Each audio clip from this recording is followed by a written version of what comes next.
Ya, dalam kesempatan ini juga kita ingin sekali ya bertabayun mengkonfirmasi ini kepada Majelis Ulama Indonesia yang ada di Wajo ya, ataupun juga umumnya yang ada di Sulawesi Selatan gitu. Tapi kita sudah ada Pak Kiai Muhyiddin Tahir nih.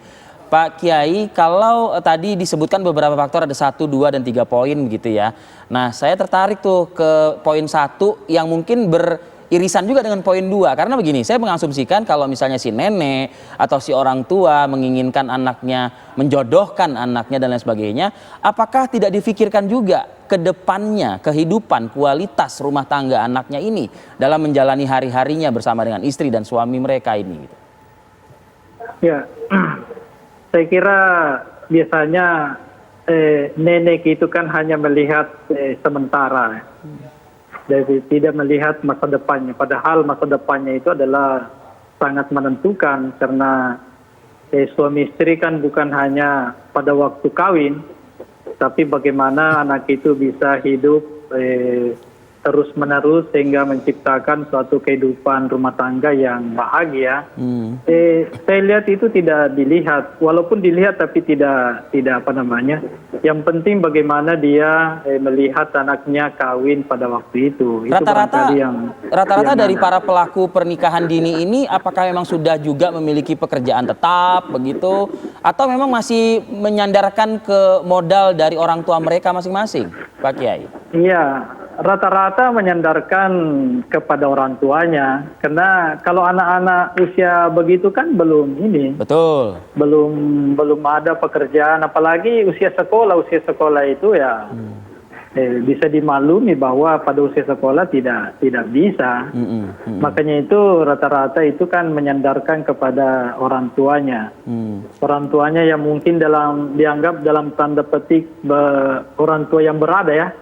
Orang tua yang berada, itulah kadang-kadang orang tua itulah yang menganggap bahwa kalau sudah kawin nantilah saya yang nafkahi, nantilah saya begini, padahal itu barangkali bukan bukan suatu hal yang baik untuk kehidupan keluarga anak itu. Satu lagi Pak Kiai, saya ingin mengkonfirmasi. Benarkah ada pernyataan dari MUI provinsi ya, seperti kalau yang saya baca di online, justru malah seakan-akan kalau kita membaca arahan dari MUI itu memberikan jalur lah begitu bagi mereka kalau misalnya tidak bisa dicatatkan di KUA, ya silahkan diproses di pengadilan. Saya khawatir bila mana memang sikap ataupun arahan MUI ini dibaca oleh mereka yang berusaha begitu ya untuk mencari legalisasi dalam konteks pernikahan dini, itu jadi malah mengikuti hal tersebut atau petunjuk tersebut begitu. Saya belum baca itu, cuma saya pernah baca itu bahwa dalam Islam itu kan sahnya perkawinan itu. Tapi tentu sebagai negara yang berada di Indonesia, tentu kita harus juga mengikuti dari aspek politik apa peraturan yang diatur oleh pemerintah kita. Itu juga harus kita perhatikan. Karena konsekuensinya kan banyak. Kalau konsekuensinya banyak itu berarti bahwa itu harus dikurangi. Minimal bagaimana kita mengurangi usia pernikahan dini ini, utamanya di Kabupaten Wajo.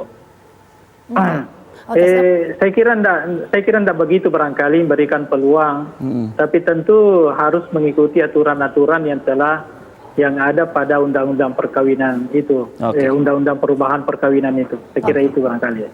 Oke, saya mau ke Pak Susanto kalau gitu. Pak Susanto, kok tadi mendengar apa yang disampaikan oleh Pak Muhyiddin, ada beberapa faktor, salah satunya soal faktor ekonomi dan juga norma yang dianut oleh masing-masing keluarga kalau kita bicara konteks pernikahan dini. Apakah kemudian ini juga yang di-capture oleh KPAI selama ini? Ya, memang beragam ya faktor kenapa kemudian keluarga atau masyarakat menikahkan pada usia dini itu memang cukup beragam. Antara titik satu daerah dengan titik daerah yang lain itu memang tidak bisa digeneralisasi dari sisi faktor. Tetapi memang secara tren faktor pendidikan, faktor ekonomi, ya, faktor sosial budaya, bahkan juga faktor persepsi keagamaan seringkali melandasi kenapa kemudian seseorang itu menikahkan pada usia anak gitu ya. Ini tentu memang menjadi tren yang selama ini memang kami lihat ya. Kenapa kemudian seseorang atau masyarakat menikahkan pada usia anak. Oke, nah Pak, selama ini bagaimana undang-undang khususnya ya kalau kita bicara konteks pernikahan dini ini memberikan antitesa dari beberapa hal atau variabel yang tadi sempat disampaikan berkaitan dengan faktor-faktor yang menyebabkan orang-orang ini melakukan pernikahan dini?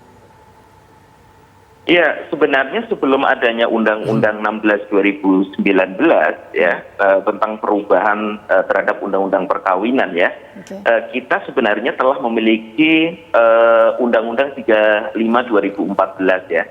Di sana mengatur secara khusus bahwa orang tua wajib mencegah perkawinan usia anak. Sekali lagi, di Undang-Undang 35 2014, orang tua wajib mencegah perkawinan usia anak. Nah, dengan adanya norma itu sebenarnya masyarakat memang harus merujuk pada undang-undang ini gitu ya. Pak Susanto, di poin ini saya ingin interupsi sedikit, bukan interupsi, intersepsi begitu ya. Artinya kalau misalnya ada orang tua yang justru malah menikahkan anaknya, ya ini bagaimana dengan standing poin undang-undang tersebut? Iya. Norma itu sebenarnya mengikat bagi semua orang tua di Indonesia, ya, mengikat bagi semua orang tua di Indonesia. Pada usia anak, orang tua nggak boleh menikahkan, gitu. Artinya bahwa ya mungkin saja ada masyarakat yang tidak mengetahui terkait dengan norma itu. Tentu tanggung jawab kita semua ya agar memberikan pencerahan pada masyarakat kita sampai ke area-area kelompok bawah sampai akar rumput dan sebagainya.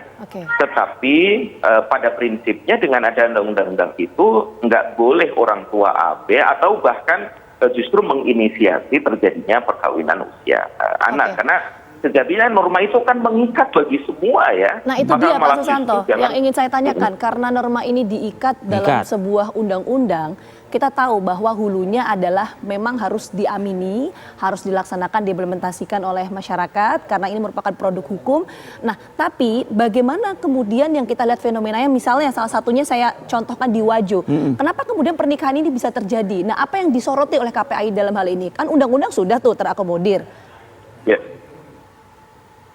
Ya, memang ada beberapa hal ya terkait dengan kasus Wajo, tentu kita masih terus mengkoordinasikan ya.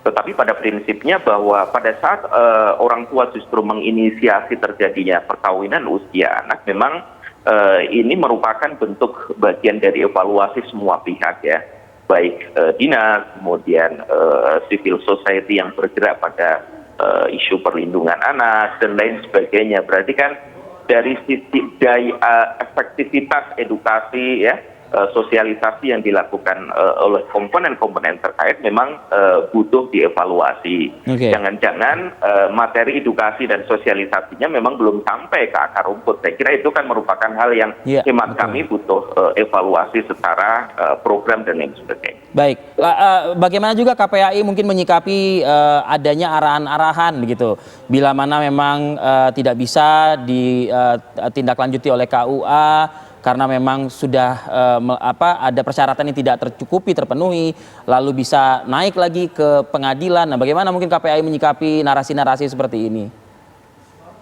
Ya, dua hal saya kira. Pertama, tentu sebagaimana juga yang terjadi pada case ini kan desa saja juga menolak ya, memberikan rekomendasi terjadinya perkawinan itu. Itu saya kira peran desa, peran KUA, peran instansi lain yang memang sangat menentukan ya upaya pencegahan usia perkawinan anak ya. Yang kedua, pada saat kalau kemudian masyarakat mengajukan dispensasi ke pengadilan, saya kira memang Perma 15 Perma 5 2019 yang memang telah memberikan guidance bagi dispensasi perkawinan itu memang harus dipatuhi bagi majelis hakim. Kenapa? Karena di Perma itu telah rinci memberikan guidance ya. Salah satu di antaranya adalah harus memastikan kepentingan terbaik bagi anak ya. Jangan kemudian katakanlah memberikan ruang seluas-luasnya tanpa mempertimbangkan aspek-aspek itu. Tentu tidak boleh. Oke. Baik. Terakhir mungkin saya ingin ke Pak Kiai Muhyiddin Tahir.